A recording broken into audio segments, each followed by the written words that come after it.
Okay, today we will continue with elements in period tree. The next subtopic, look at your textbook, page 96. Elements in period tree meaning it has how many number of occupied shell? It has 3 occupied shell, right? So if you refer to your last page, page 275, period tree is which one? This is 1, this is 2, this is period 3. So in period 3, what are the elements in period 3? You have sodium, you have magnesium, aluminium, silicon, phosphorus, sulfur, chlorine, argon. So we are going to learn about period 3. Previous lesson we have already learned about group 1. Now please take note, hydrogen is not in group 1. The reason why they place the hydrogen here is only because the hydrogen has proton number 1. They want to arrange it in increasing order of proton number. That's the only reason they put it in here. But hydrogen is not in group 1. I notice many of you all do mistake in the assignment. Lithium is the first element in group 1, yeah? Not hydrogen. They only place it here because it has proton number 1.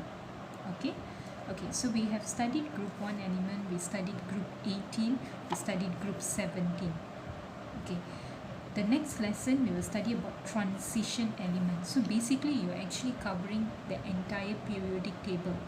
Now we already studied groups. Tomorrow we will study transition element, the middle one, but we have not studied the period. So instead of studying all the 7 period, you're only going to learn the main period, that is period 3. Why you are learning period 3? Because these are the period where most of the elements we are using in our daily life. So you are learning about period 3. Okay, period 3 means it has 3 occupied shell. All the elements has 3 occupied shell. All this while when you learn group 1, when going down group 1, when going down group 18, when going down group 17, you learn that the number of occupied shell increases by 1. So because of that, the atomic radius also increase. Remember, you studied all the while that. But now if you are going to study, it's the opposite character, whereby the number of occupied shell is not increasing. It's only 3. It's only 3. So meaning sodium, magnesium, aluminium, silicon, phosphorus, sulfur, chlorine, argon all got 3 occupied shell only. So what do you think will happen to the atomic radius? Increase or decrease? We know if we go down the group, it's increasing because there's an increase in 1 occupied shell. Every element difference is 1 occupied shell. But now since the occupied shell remain the same, what do you think happened to the atomic radius? What do you think happened to the melting point, the boiling point, the density, the electronegativity, the physical state? That's what we're going to learn. Okay, so first thing you need to know the arrangement of the elements. No need to remember proton number, but must remember the arrangement. Which one comes first? You must you must remember that. Alright, okay, the next page, page 97. Going across period 3 from left to right. Okay, how you are going to study is not right to left, it's left to right, left to right. Like how when you're studying group, you study from top to bottom. So that's why every time when we explain when going down the group. You don't go up the group, you're going down the group. Whereas period, you study left to right. When you explain also, you're going to say as we are going across the period from left to right. Okay, so going across period 3 from left to right, the atomic size will decrease because the atomic radius decreases. Can you see it's opposite? Increase in the number of proton across period 3 will increase the charge in the atom's nucleus. Electronegativity will increase because the nuclear attraction will increase. Do you understand? I don't think so. So let me explain in detail.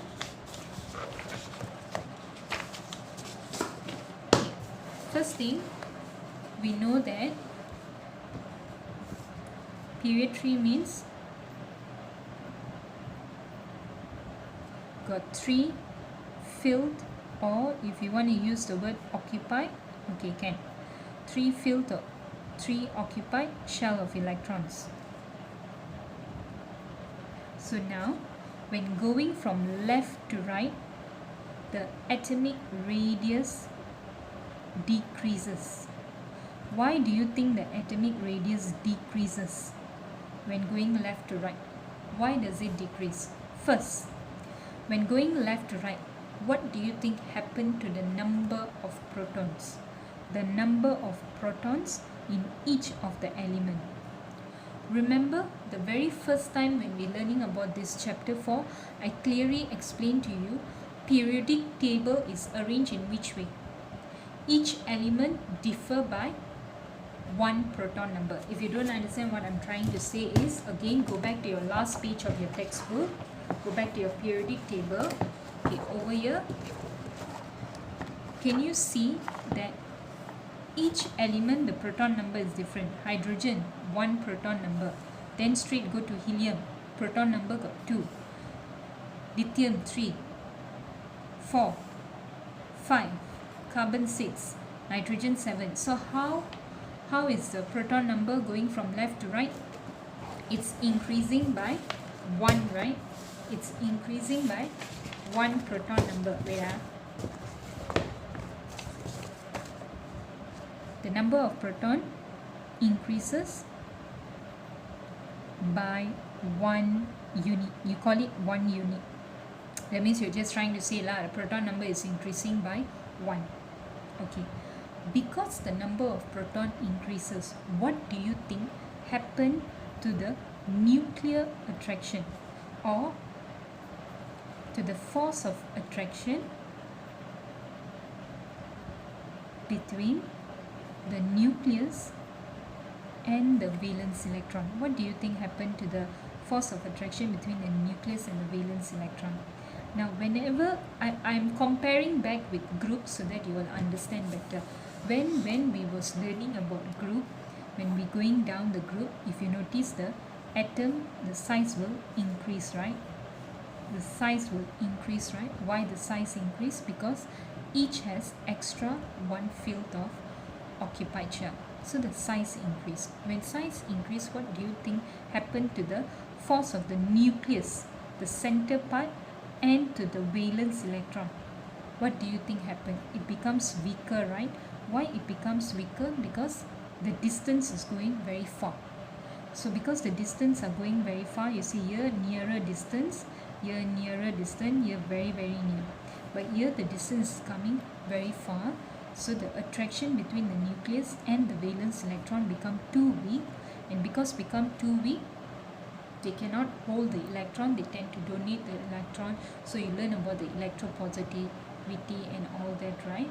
But now you are learning that the electron shell are the same, it's only 3. But you are learning now that the atom, each time, should draw bigger, your atom, let's say this is your atom, this is your nucleus. Inside the nucleus got proton, neutron, but we only consider the proton now, and then outside is the valence electron. The next one you go, also got nucleus, also got valence electron, but what's the difference between this and this? Additional 1 proton. Another one, additional 1 proton, right? So everything that's an additional of 1 proton, 1 valence electron. So meaning here, the positive charge, is it becoming stronger? Yes, right? So does the valence electron, because both are also increasing, right? So here also more positively charged, the valence electron also more negatively charged, because every time I move from one element to the another element, there's 1 increase of proton number, 1 increase of valence electron every time. So the force now is getting stronger. The force between the nucleus and the valence electron getting stronger. Okay, it's getting stronger. Because it's getting stronger, what do you think will happen? This nucleus will try to pull the valence shell What is valence shell?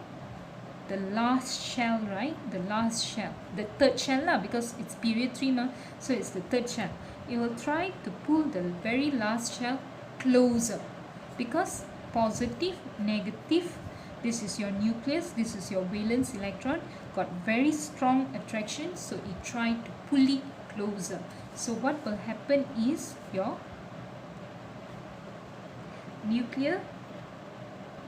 nucleus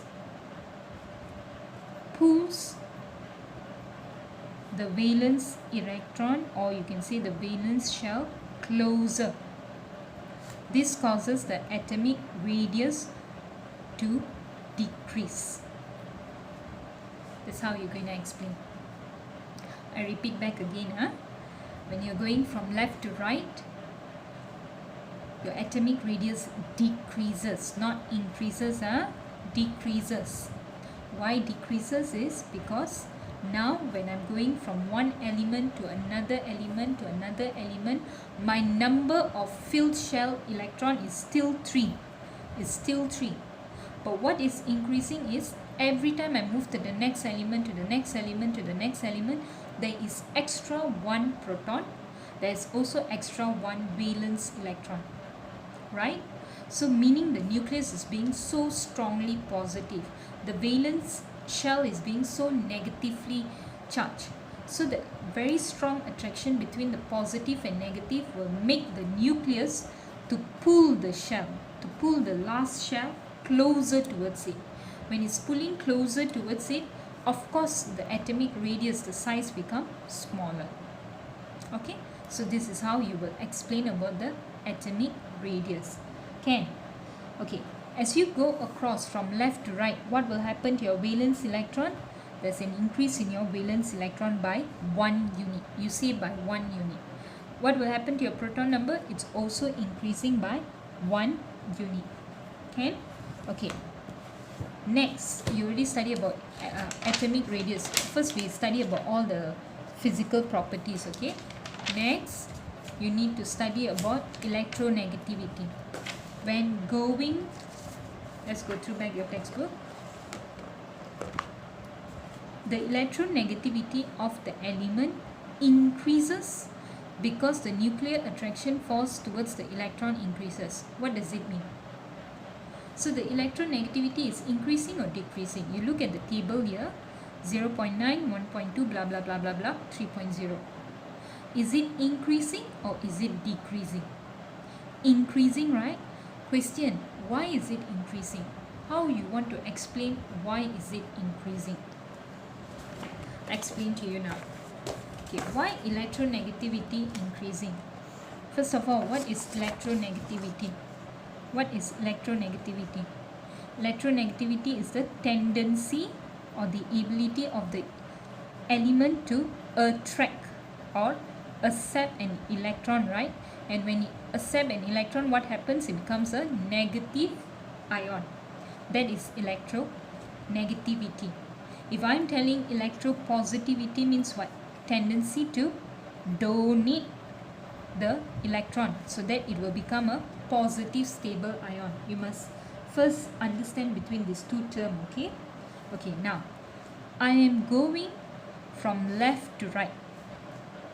What do you think happened to the atomic radius? What happens to the atomic radius? Decreases, right? Okay, tell me why the atomic radius decrease? Because when I'm going left to right, what will happen? What is increasing? The number of proton increases by 1 unit. Each time I go to a different element, increases by 1 unit. So meaning the force of attraction between the nucleus and the valence electron becomes stronger or weaker? Become very strong. So now since, let's say this is an atom, this is the nucleus, this is the valence electron. Since now the nucleus has a very strong force towards the valence electron, do you think it wants to donate or it has the tendency to attract another electron? What do you think? it will have the tendency to attract another electron, right? Because again radius is getting smaller, so meaning the atom, the nucleus and the valence electron are too close toward it. That means they have a very, very strong force. So do you think I want to donate this filler? No, I can hold them. I have a very strong attraction with this filler. So meaning I can easily attract another electron. Attracting another electron is called electronegativity. So meaning when you're going from the left to right, your electronegativity increases. Why increases? Because of this reason. This is how you explain. Alright? Okay? Okay, next. The physical state of period 3 element will change from solid to gas from left to right across the period. Okay, what does it mean? Okay, you know sodium, magnesium, all these are metals, and metals, they are always in solid form. Okay, all these are in solid form. Whereas you see chlorine and argon, chlorine is in group 17. You have learned group 17, chlorine is in gas state, argon is in gas state. And if you notice, I did not explain just now why over here electronegativity for argon is a dash, because argon does not react with any other element. It does not attract, it does not accept, it does not donate. That's why there's a dash. So if you notice, for physical state, all these are solid. This one, these two are gases at room temperature. All this that we are talking is room temperature. What is room temperature value? 25 degrees. Don't forget. The same goes to metal elements, semi-metal elements, non-metal elements. Sodium, magnesium, aluminum are metal elements. Silicon is semi-metal or metalloid, whereas phosphorus until blah blah blah are non-metals. What is it trying to say? Now they are trying to talk about the characteristic, whether metallic or non-metallic. So sodium, magnesium, aluminium, the first three are metals. Silicon is metalloid. Sorry if I pronounced wrongly. It's semi-metal. That means half metal, half is non-metal. So the main function of silicon in our industry is to make semiconductors. You have learned semiconductors in Form 3, so I'm not going to teach about it. Okay. Phosphorus, sulfur, chlorine, argon are all non-metals. They are all non-metals. You must know all these physical characteristics. Okay. Okay. Next, changes in the chemical properties of oxides of element across period 3. Okay. I want you to read this experiment and then I'll continue the lesson.